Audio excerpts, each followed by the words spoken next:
So I was gonna film a completely different video today actually, but the weather is working against me for what I wanted to do, so I decided to change course a little bit. And instead, today we're gonna talk about Photoshop. Well, what's so great about Photoshop? Well, a lot of things, especially in the brand new Photoshop 2021 update. There are more new and exciting features in this update than I think have been in quite a long time for Photoshop, actually. So that's what I want to do today. A quick rundown of some of my favorite features in Photoshop 2021.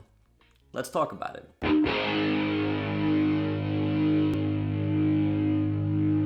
What's going on, everybody? My name's Bobby Kawecki, and welcome back to another video. If this is your first time here, hey, how are you? Nice to meet you. I do cool videos like this each and every week, all about photography tutorials, video tutorials, all that good online content creation goodness. So if that's something you're about, hit that subscribe button down below, the bell icon, all that YouTube stuff, so you never miss out on a new video. All right, so the first thing we're going to be taking a look at in Photoshop 2021 is the brand new pen tool. Now you're probably saying to yourself, okay, it's just the pen tool. We've had it for a while, but the awesome thing about this pen tool is now we have the content-aware tracing tool. Now, why is this so great? Because it intelligently picks up the object you're trying to select. Because you see, the pen tool is not exactly easy to use, especially if you're just starting out. When you're trying to get a complex shape, whether it's a circle or a shape with a lot of dynamic texture to it, the pen tool can kind of be a hassle. You gotta place the point, drag the bracket. Did I drag the bracket right? No, okay, you go back. But let me show you what this does. Because with the pen tool here, once we go on over to content-aware tracing tool, now just select entire object. So we've got a PS5 controller here, been playing my new handy-dandy PlayStation 5, been loving it, by the way. And now, just select all objects. Want to select this controller? What about this?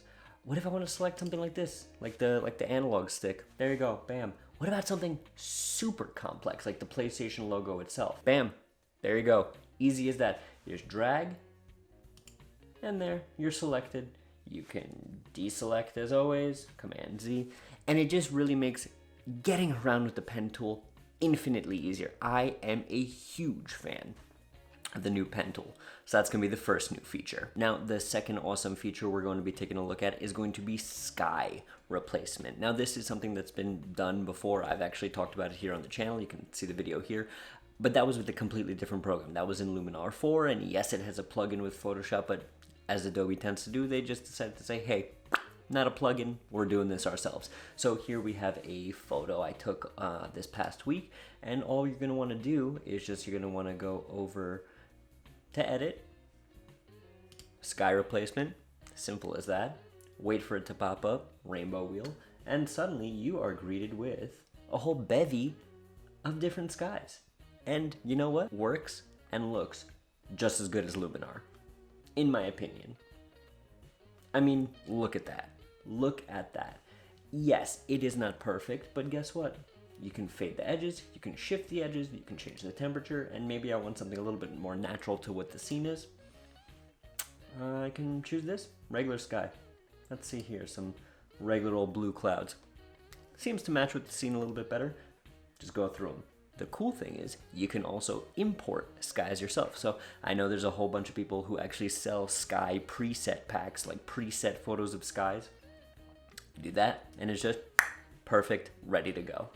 So that is going to be sky replacement. Third thing is going to be pattern preview. Now, I've done videos on how to make patterns and textiles out of like photos itself, but what if you want to preview the pattern? Again, all this Photoshop update is taking things that Photoshop has had before and really just turning them to one-click streamlining. So here we have a fun picture of a sloth, and let's say I want to make a repeating pattern.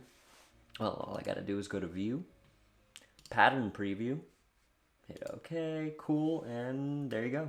Got as many little sloths as I want. And you can make your own wrapping paper, you can make your own fabrics and textiles of pretty much anything you want. I just happen to personally really like sloths. So here we go. Obviously there's no layer behind, hence the parent pixels, but if you want to put a color fill behind there, that would solve that pretty well. So that is gonna be pattern preview. So that is gonna be the rock solid stuff, the stuff that works 100% of the time, the stuff that's really great, really intuitive. But what if you want something a little secret, a little untested, a little exclusive, yet to be released, limited edition. Well, let's talk about neural filters, because this is probably the most exciting thing I've ever seen in Photoshop. Let's jump into it. So neural filters is this great suite of adjustments that Photoshop has done where they're using AI, black magic, I don't know, fairy, pixie dust, whatever it is, it's crazy. So if we go up here to filter, and we go to neural filters, got a neat picture of the greatest here, Frank Sinatra, and it's a black and white photo, right? Well, there's a lot of apps that'll colorize this for you, but they might not do it well, and they might not be so easy as if you go over here to the little, whatever they call these, beakers. I don't know, chemistry wasn't my strong point. We're gonna click on this bad boy, and we're gonna have a whole bevy of stuff here, right? But we're gonna go down to colorize. We're gonna click on. I'm gonna let it do its thing. Are you joking? Are you joking? This is wild. I mean, the skin tones are perfect, and like, this is awesome. I think, personally, I mean, she doesn't watch my YouTube videos, but my grandma's getting a whole album. I'm gonna take all her black and white photos and colorize them for her for Christmas. This is awesome. I think this is such a crazy tool that is just one click, bam, all your photos, they're restored. Frank Sinatra looks how probably Frank Sinatra looked back in the heyday. Ah, come on. What? Photoshop did this. Crazy. Just nuts. But the craziness doesn't stop there, because Photoshop has also introduced portrait retouching. Now this is, again, that is something if you are a Luminar 4 veteran, right, you'll be used to. But Photoshop brought it in-house. So again, we have a photo of my lovely fiance here. We're gonna go down to neural filters. Gonna wait for it to load on up, and here we're gonna go back down to that beaker I was talking about. But actually, before we do that, in-house skin smoothing. So if you're someone who takes a lot of portraits and you didn't like making all those layers, making the burn layer, making the, you know, the whole process of doing skin smoothing in Photoshop has just been completely brought in-house with one click, and it's fantastic. I mean, come on, the before and after is startling, right? This is gonna be the before, and this is going to be the after. It takes pretty much all the guesswork out of smoothing skin when you're doing portraits. Well, if you wanted to take it a step further, you could go over here to the beakers.